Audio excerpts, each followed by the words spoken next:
नमस्कार प्रणाम दोस्तों, आपका लोकगीत भोजपुरी दुनिया में स्वागत है। आपने थंबनेल देखकर तो जाने गया होगा कि जो नीलकमल का 2 दिन पहले न्यू सॉन्ग आया है, उसी सॉन्ग पे हम एक नया मैटर, नया धमाकेदार फुल न्यू सॉन्ग लेकर आए हैं। अगर आप हमारे चैनल पर नए हो तो हमारे चैनल को लाइक सब्सक्राइब करें और अपने दोस्तों में शेयर करें। तो आइए बिना समय बिताए हम अब गाना को शुरू करते हैं। अगर आप हमारे चैनल पर नए हो तो हमारे गाना को लाइक करें और गाना कैसा लगा कमेंट में जरूर बताइएगा। देखिए गाना कुछ इस तरह है, सिंगल गाना है।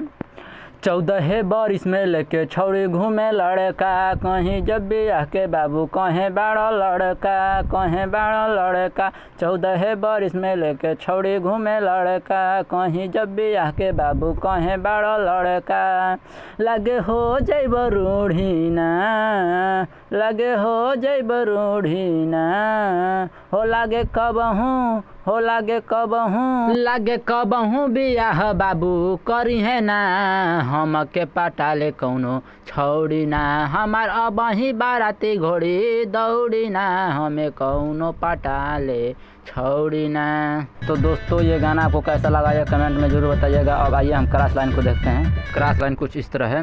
झर जाई ताकत कुंवारे में, मजा न मिली जवान में, मेहर हमारा दूसरे में लागल रही, शादी जे होई बुढ़ापे में। हम करी का बोलो ना भाई हो, ओके कैसे सुतैब दाएं बाई हो, लगे सुती नहीं छौड़ी हो, लगे सुती नहीं छौड़ी हो। लागे कबहूँ, लागे कबहूँ, लागे कबहूँ बियाह बाबू करी है ना, हम के पटाले कौनो छौड़ी ना, हमार अबही बाराती घोड़ी दौड़ी ना, हमें कौनो पटाले छौड़ी ना।